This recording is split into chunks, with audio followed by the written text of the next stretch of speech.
Hello, I'm retired Battalion Chief Larry Cockman, Chairman of the Greensboro Fire Department History Book Committee. The American Fire Service is rich in tradition and culture.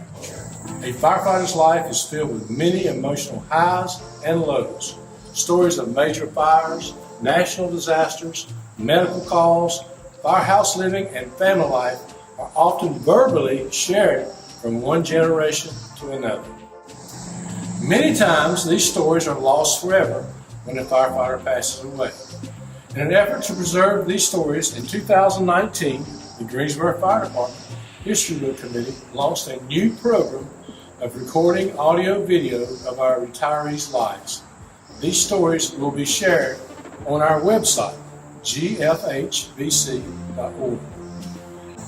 In 2020, we did not record because of the COVID-19 pandemic. Please listen as these firefighters share their life experiences with all of us. My full name is Philip Lynn May. I'm 75 years old, which I don't want to be, but I am. And I was a captain when I retired, and I had right at 25 years. It lacked a few days being 25 years. And I retired on disability. Yeah, I was born and raised in Greensboro my whole life. From the south side of Greensboro. Well, I've lived all over Greensboro, really, but the last time I lived in Greensboro, I had just gotten married, and the next day I bought a house in Asheboro. Related to any other fireman, my brother was a fireman, and I don't know the year, but it was a long time before I was. And they called him, he had a nickname, they called him, for some reason, they called him Beano. And a lot of the old-timey people knew him as Beano. Of course, most of them are gone like he is. His name was Kenneth May. You wanted to know what I was doing before I came on the fire department. When I got out of high school, I joined the Army and they actually drafted me, and I told them I was going to sign up for what I wanted, and this is how smart I was. I wanted infantry airborne, and I wanted to be a Green Beret. I'm sure the guy in the front office probably said, "We got a real winner out here." But anyway, I got infantry airborne, and right before I was going to go to Green Beret School, Vietnam was getting heated up, and I'm sure that's why, but they went ahead and sent the whole 101st Airborne to Vietnam at one time. It was a big airlift, 10,000 of us. I stayed in Vietnam. You want to know how long I was in war? I was actually in war 13 months. I volunteered to stay for an extra month, because if you stayed 13 months, or if you came home with less than, I think it was less than 3 months, you were automatically terminated from the military, and I'd had enough of it by then, and so I'd changed right within a few months of that. I'd changed it to where I would stay an extra month, and I'd come home with less than 150 days. Then I got out. I went to work. After that, I went to work at Gilbarco, and the best I can remember, I worked there about 3 or 4 years, and then some firemen started talking to me about the fire department. You want to know if it helped me to be a better firefireman? It helped me to direct men, and actually I could give commands pretty good. They didn't always follow them, but I was good at giving direction. The process you asked me about the process for the training division. It was pretty simple back then. You would laugh at it if you saw it today. We all wore t-shirts and blue jeans, our own clothes. They didn't even give us anything to wear. And they kind of picked me. Chief Powell, he was the chief of the department then. He picked me. He just said, I come up there and said, my brother used to work with you. and told him about my brother. And he said, well, I remember Beano, I'm gonna hire you. So it's kind of the reason I got hired, maybe, I don't know. But he asked me when I could go to work. They were getting ready to start a class, and I said, well, I have to give a 2-week notice at Gilbarco. That's just what I'm not gonna quit somebody and not give them a notice. He said that'd be fine. Yeah, it was a lot. My starting salary back then, and Bob McLean, he was in my class. He swears it was less than this. He said it was 400 something, but I'm almost positive it was $581 a month. Well, some of the other people that were in my class were, they're still living. They're not all living. One of them is, he was out there at the state dinner last night. 2 of them were Sharp Wren and old Bill Smith was there. It's the first time I'd seen him. I saw him last night. Him and his wife were there together. And wives don't usually come, but that was good to see. I met her and saw Bill.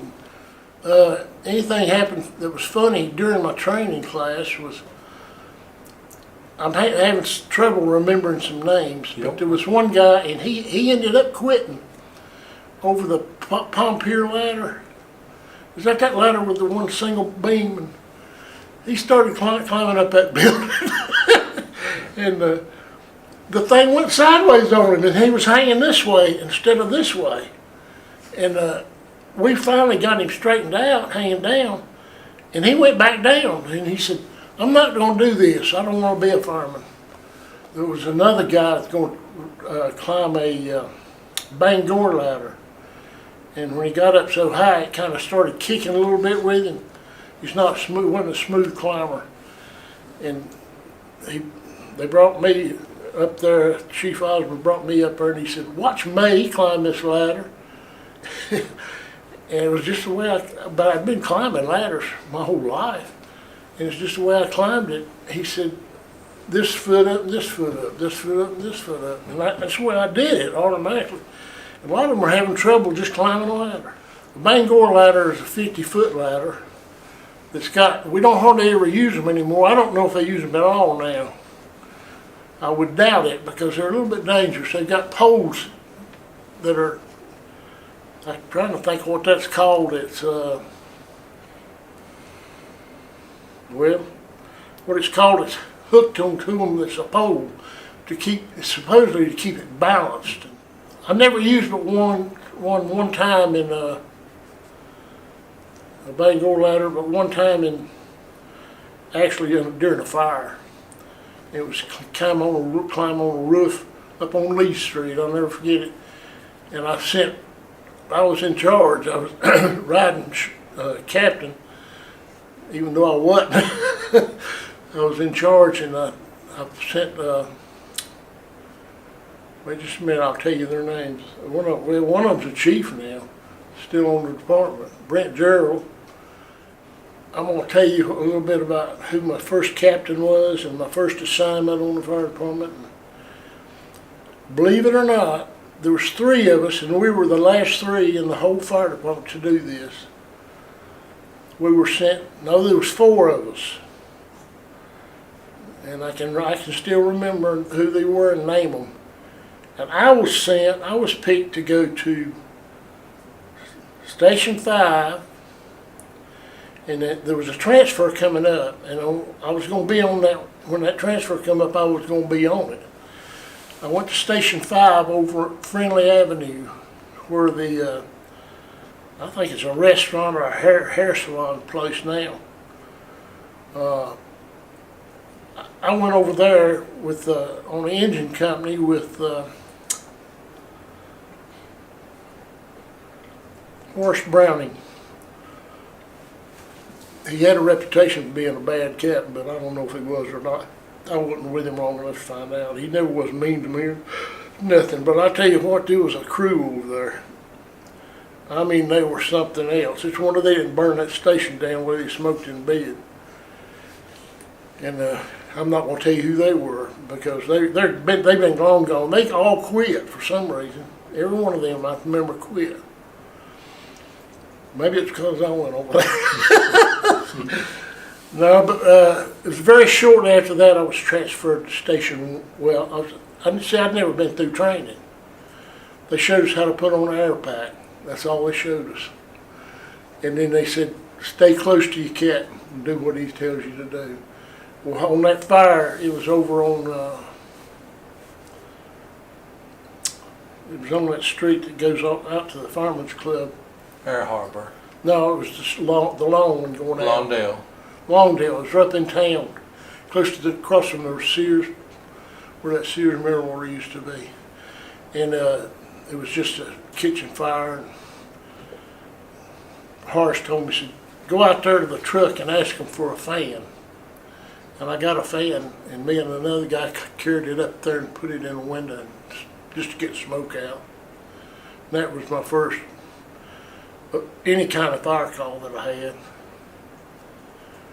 And then after that, we went through training. They sent us through training. The best I can remember of the weeks of training that we had was, it was either 8 or 10. It wasn't many. And they rushed us through pretty fast. And we wore a lot of our own clothes in the smokehouse because we wore our own blue jeans, tennis shoes, and I think the first thing they gave us some old wore out boots or something. They might have gave us. It wasn't long after that they started coming out with uniforms and t-shirts that they let us wear. And I was always hot-natured, so I'd wear the t-shirt any chance I got. Well, some of the guys that gave me a nickname that was Brooks Langley. He was one of the other ones that went through training with no training class. We went on the truck with no training class. Brooks Langley used to say, get the horse to do it. And they always called me horse. And I was strong back then. I'm not now. But back then I was pretty strong, and they'd always say, get the horse to do it. Let's see, some of the pranks and stuff we done on the fire department. They were always pulling pranks down there at Station 11. It was called Animal House. And I wasn't much of a prankster. I just don't like to pull jokes on people. But I'd let them get away with it, and they could all laugh about it. But they were terrible to tie people up in the bed if they snored, where they couldn't get out. And I remember one time they were talking about this at the steak dinner the other night. Frank Fortune, they tied poor old Frank to his bed and wrapped a tarp around him, and he about couldn't breathe. And I told him, I said, that's gone far enough. No tarp wrapping on the beds where people can't get loose. And there were other ones. They loved firecrackers and throwing smoke bombs and firecrackers in the bathroom on you.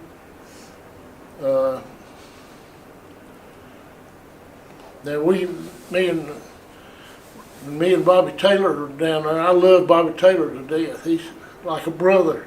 He was actually my third cousin, and I hate it when somebody killed him. But Bobby was good to everybody.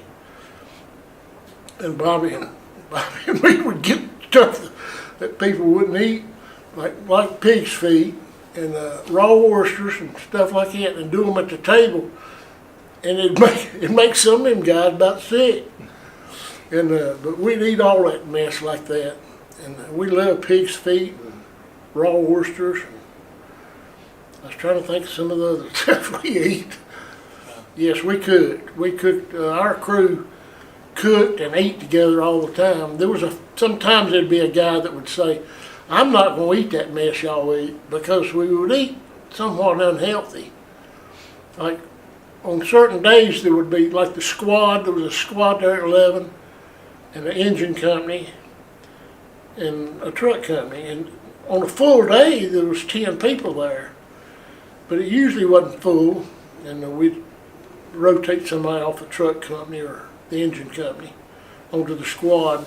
I even rode the squad some. I didn't like it because I didn't like rescue calls, but I just hated to see young people getting hurt, and especially wrecks. And I seen a lot of that in Vietnam, you know, blood and stuff. I just didn't care for it no more. But we got one guy, black fireman. He was gonna give it a try. He said, "Boy, y'all make them things look good, them raw oysters." I said, "They're out of this world." I said, "One time, I ate 50 at one time," and they said, "Ain't no way." I said, "I really did. I've got proof that I did it. I could fry a better chicken than in Kentucky Fried.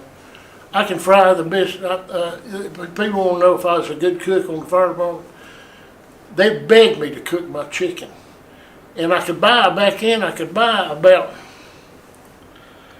I never did buy breast. If anybody wanted a breast, they had to buy it themselves, and I'd cook it for them. But everybody wanted my dark chicken, my legs and wings. Not legs and wings, legs and thighs. And I could thaw them things. I skinned every piece. I didn't cook it with no skin on it. And that's where these fried places mess up, trying to cook chicken with the skin on it. It's just not good. It's greasy. And I cooked 75 one day. I had to start 3 hours early, and I would put it in. Bobby Taylor knew how to fold these papers, the newspapers that the bag that groceries come in. But he could fold them, slide them, and make a tray out of it. They used them for a lot of stuff, fish and things like that. But I'd pile up about 6 or 8 paper towels on the bottom, so it would suck every bit of that grease up. And I'd put them in there as I'd cook them. And I had a certain temperature. I can't remember none of that now. I doubt if I could cook them now. I've been tempted to try because I miss them. And anyway, they fought over them. And if there was any left at night, you catch them sneaking in there in the refrigerator, eating them cold. And there usually wasn't none left in the morning. If it was, Brooks Langley got up early and went in there and got them. Pigged out on them. I think they're the cubicles, as far as making them, whether they're better like that or like we used to have it, where it was just open bedroom and everybody's bed was there. I don't know why they would want private cubicles. I thought it was fun. Of course, we had a pool table right in the middle of that. The beds, and we get in there and play pool, and and sometimes we was playing pool during the classroom when we wasn't supposed to be, so that definitely made it more fun.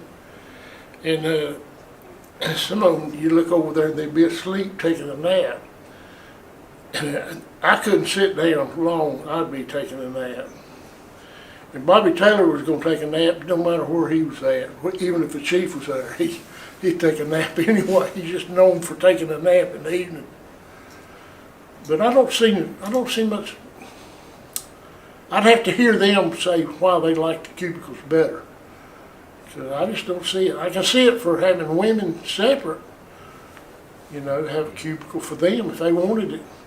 I don't think they'd want to be in there hearing some of the racket some of the men make. You don't know if I see any value in families coming to the fire station. I thought that was nice to have certain days they would come and visit. I think they should have. Back at our station, we had to let them. Like if somebody, say one of the girls wanted to go to the bathroom, of course we didn't have women's facilities back then. And so we'd have to have somebody watch it for them and close it off. For that, why it was important for active duty firemen to spend some time with the retirees that come by the station. Well, I used to go by once in a while, but I knew some of them. I'd go by and sit and talk with them, and we'd all sit there, and they seemed to enjoy it, and I did too. But it's gotten to where now I've been gone so long, I don't know any of them. And it's almost like they're bored with me coming in. It seems like it is to me. I probably never gave them a chance, but some fireman will call you and want you to come eat hot dogs with them. I got asked that last night at the state dinner to come to 7. I haven't seen Station 7. Of course, I moved to Asheboro, and I'd like to see the station. And they said, you can slide the pole. And I said, I don't know if I can still slide a pole. They said, well, you can ride an elevator. I said, you got an elevator? And they said, yeah. I couldn't believe it. So I'll probably go by there one day. He's setting up a day. I can't remember that date. It was a date for firemen to come by there and have hot dogs at Station 7.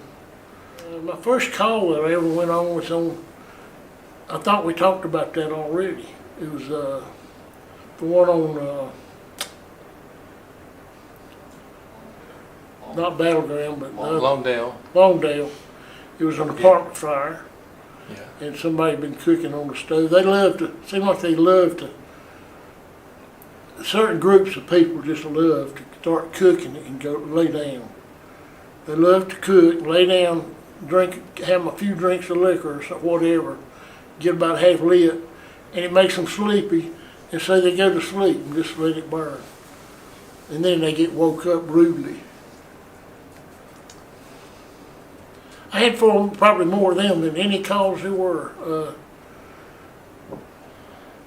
Smoke on the stove. On our medical crew, we answered fire calls and medical calls. I didn't care for medical calls. I think I've told you that. I'll never forget one out there where the headquarters of the I think they're still there, of the ambulance services out there on Headquarters Drive, and right at the interstate. And right in front of that building, a tractor trailer had hit a car, a Volvo, and I opened the front door. It was me and Eddie Nix was on that call. It was an old rescue truck. I mean, they were old. I like to have one of them now for a souvenir. And but a 65 Chevrolet truck is what it was, a van truck. And if you wasn't careful going around the curve, it had so much junk on it, equipment that was supposed to be important. It'd feel like it was going to lean and turn over. But we stopped down there and opened that door of that truck, and it had a floorboard in it about that deep, and it was full of blood. They bled out. There was a man and a woman in the front seat. It bled out, and 2 little kids were in the back seat.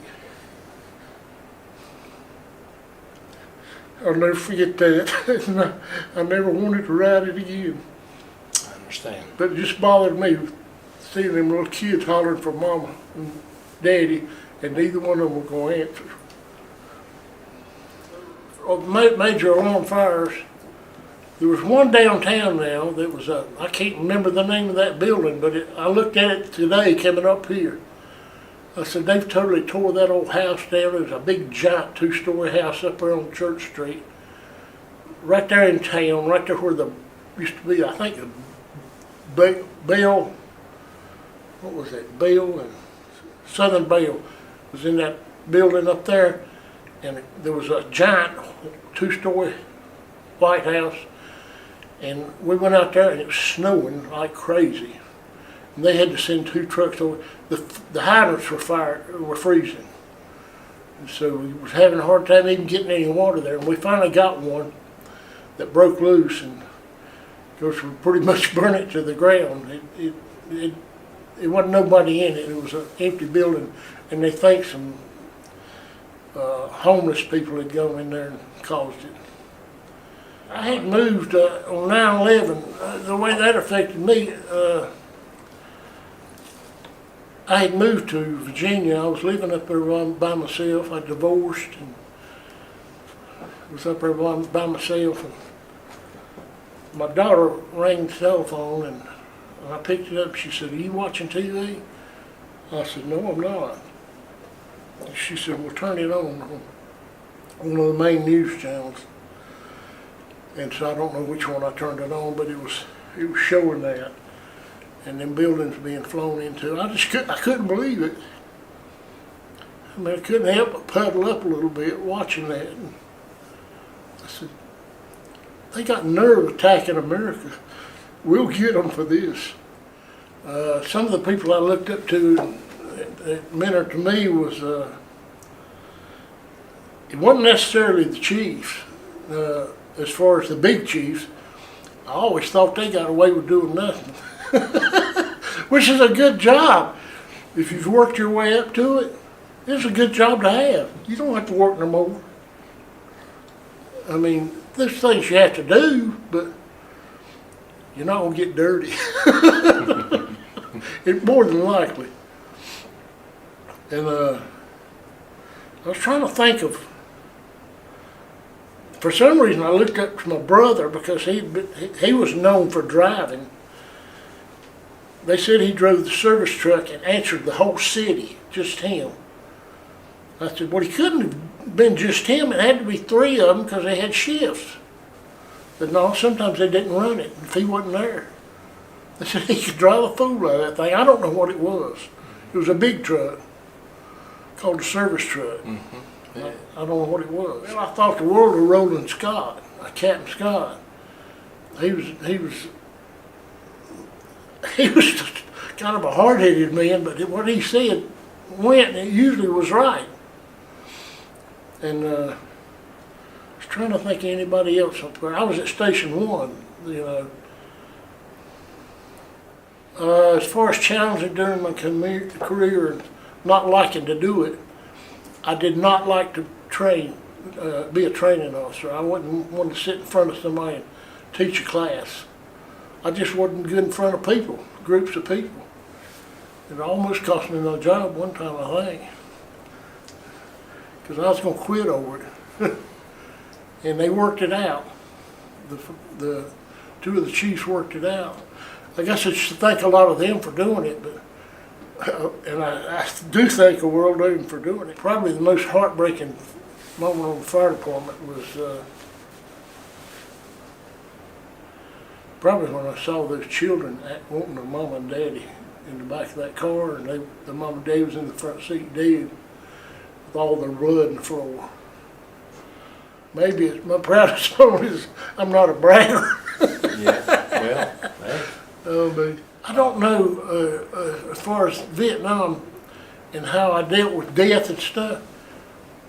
Well, that one with them two little children, that'll never leave my mind. I mean, it really bothered me, and I think it bothered Eddie too. But Eddie continued to go on emergency calls and rescue calls, and I just told him I preferred not to do it no more after that. But Vietnam, you just learn to take it. Somebody's gonna die. It's either gonna be them or us, and you learn to try to shoot straight. I was a good rifle shot, real good. I fired expert with my pistol and the machine gun and AR-15, and I could use it. I could hit what I was aiming at. I usually didn't miss, and I learned how to keep my head down and keep my helmet on. And I'm sure my helmet had been greased, or I don't know what you'd call it, touched a time or two on the outside, but never went in it. It had to be a direct hit to go in one of those helmets. You know, I could even shoot a bazooka and what they call an AR. I can't remember the name of that one. It was a little old thing, kind of like a bazooka, but it was short. Called a law. As far as losing a fireman or a firefighter, in the service even, you know, it hurts you, but in the fire department it's not expected as much. And we had some guys commit suicide. And both of them had been at my station and were sent over to Station 10 Would I become a firefighter, and would I change anything? Yeah, I'd probably become a firefighter. I might not would be so outspoken and get in so much trouble with my upper echelon, the bosses, because sometimes I said things I should have just kept my mouth shut. See, I had sick time. I had a shoulder surgery. I had a rotator cuff surgery, a back surgery, and I was using my sick time. I'd already planned to go out to leave, but I was going to use my sick time instead of getting paid for it. And he come to me one day and said, we need your position to promote somebody. And I said, well, if it's worrying you so bad, I'll go ahead and leave and get my sick pay. But I should have stuck it out and told him, said, you try to fire me with me having sick leave, see what happens. As far as being a fireman today, I couldn't do it today. They're a lot smarter than I am. I said, now, I was the first firefighter below the rank of captain to get a fire science degree from, what's the school? GTC. GCCC. And I got it the same year that J.W. Magnus got his. He was already a captain. But I was below the rank of captain when I got mine. One of the most successful, and the one I'd point at today, is sitting in this room. It's not you. Well, I know that. He's right there. He just knows how to talk to people. He's got a genuine, and he can make you laugh even when you don't want to. And what's his name? Dwayne Church. He's one of the best people I've ever met in my life. Attributes to have to be on the fire department. I think you need to be outgoing. You need to be able to control your temper. That's one thing I had problems with. Just be an outgoing person and be friendly. I always, what I'd like my family to remember about me is that I always tried to provide for them. I know she can't argue with that. I gave her about 17 cars. And I don't know if she would say that's enough or not. And I gave a brand new one when I left to remarry. I gave a brand new Toyota Camry. It had 12,000 miles on it to my granddaughter. I didn't give one to my grandson, but he wasn't driving yet. I gave him my boat, my fishing boat. Of course, it needed some work done on it, and you'd have to dedicate yourself to it. But it was a fun boat to fish out of, little bass boat. Well, the fire department, I'd like for them to remember about me is I used to try to teach the guys the best I could from doing the job with their hands, not necessarily reading out of a book. Even though I did believe in getting an education, I got that first fire science degree, and I made straight A's during that. I'd do it fairly good in high school, but I made straight A's and B's, never lower than a B, and even took trigonometry, and I couldn't even tell you what trigonometry is now, and made a B in that. But just that I tried to do my job.